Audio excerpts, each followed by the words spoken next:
Electroencephalogram, a term that you must have heard of. If you didn't, then at least you must have heard about EEG because it's easy to remember, easy to recall. Now, the point is what is EEG, how it is used, why it is important to get to know about it, and what are the sort of relations with respect to research. There are a number of questions out there. We are going to look onto all these questions in a step-by-step procedure. So let's start. Hey there, my name is Rohit Kumar, and today we are going to specifically talk about EEG. Now, coming to the first question, what is it? So it is nothing but a test which helps you to measure the electrical activity in your brain. When you say that you are going to measure the electrical activity, then first I think how? So you are going to have the number of electrodes which are going to get attached to your scalp, and then these are going to sense the sort of electrical signals of brain. And this particular process helps you out in detecting different sorts of medical conditions, including the epilepsy, the sleep disorders, the kind of different tumors inside your brain. When you are having this recording, means this brain activity recording, then many people do ask that is it painful because you are attaching something to my scalp? Is it going to insert something into my head or something like that? So it is nothing like that. It is simply a painless procedure, and only the small sensors are attached to your scalp, and they are going to sense the different sort of signals. It is nothing like this that you are going to have some means very intense pain or something like this. Okay, so don't worry, you can easily have it. Even a child can have it. Additionally, it helps you to detect the abnormalities because when you are measuring the electrical signals, then it is nothing like that you just recorded and it's done. Once you have recorded the data, the electrical data, then you are supposed to find the abnormalities in that particular sequence. Then only you will get to know that what is the problem. So when you are jumping onto this particular thing, means in particular, when we are saying that we are talking about EEG, then first question comes that how it looks like. So let me show you that it looks like this. Okay, you are going to have EEG like this, and these are the electrodes which are means attached to your brain. So here, these are attached to your brain, and then you are having the EEG reading. So that's the whole thing, nothing special. Then moving further, the research related things. So this is one MDPI paper where you are going to have number of related key concepts and the basics. Additionally, the future directions are discussed in this particular paper. Different sorts of devices and the sort of things are provided. Particularly, people remain interested in two important things: that what are the possible applications and what are the sort of available devices are there.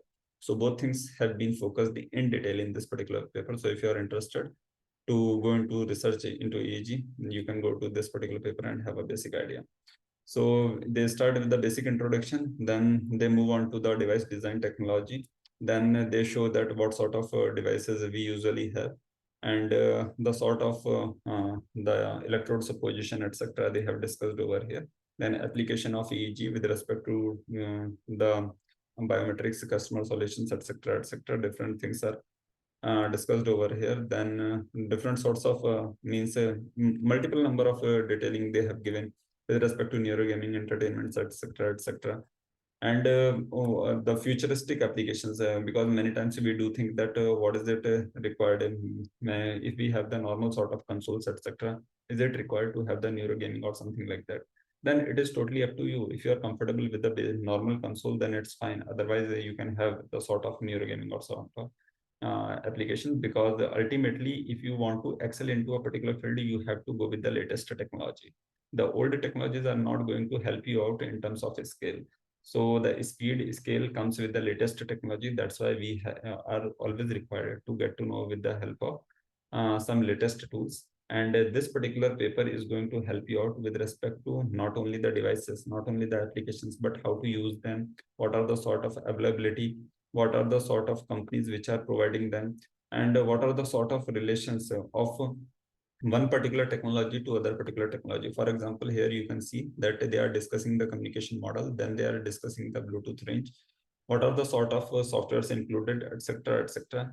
Means multiple things they have given in detail. So that's my recommendation, that you are interested in EEG, go to this particular paper. You will find lots of details, and all these details are quite helpful in terms of researching. Doesn't matter whether you are a beginner or you are a pro. Research needs information, and that information may come either from an old paper or a new paper, doesn't matter. And additionally, as I always tell, that do not just focus onto one particular paper onto or on a particular video. You always take information from multiple sources, take the extract, do the kind of intersection, and whatever conclusion that you get, that is the whole crux of the issue. So that's all from my side for this particular topic from this particular paper. Now moving on to some of the basic detailings, because when we discuss this EEG, then thing comes to mind that when the brain is active, then so many different sorts of postsynaptic potentials get generated. So is it possible to take them all? So again, it is dependent, because how many electrodes you are applying, and normally it is done with the help of neurons after summation. So means what is the actual, it means actual and the right positioning of the electrodes, etc., etc. Different sorts of permutations are possible. So if you are this positioning of the electrodes is also very important. So it is nothing like that that you randomly can put onto. Okay, so there is particular sequence as in the paper we have already seen. Additionally, the EEG, it records the change of electric waves. As I told you that we record the brain activity and then we find the abnormality. So we need to find the abnormal change. Then only we can decide that this is the problem, or sort of like this. So different sorts of possibilities are there.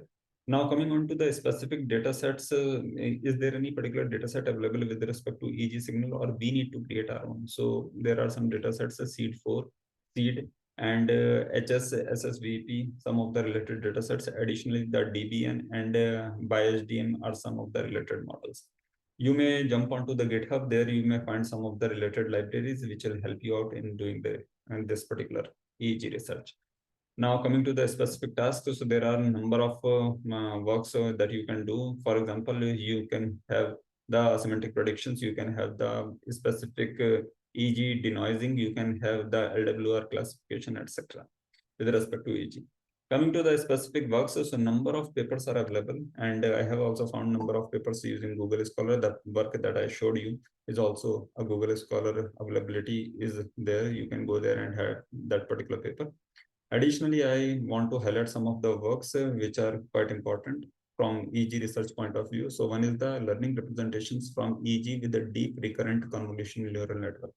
It's a 2015 work implemented in, means having the implementation of TensorFlow and the respected GitHub repositories available. Additionally, you have the EEG-NET, which is a compact convolutional network for EEG-based brain-computer interface. Again, a TensorFlow implementation, and it offers the GitHub repository if you want to have the sort of practical detailing. Then other one is the deep learning with convolutional neural network for EEG decoding and visualization. It's a PyTorch implementation. And again, you can find some of the related details in the form of GitHub repository.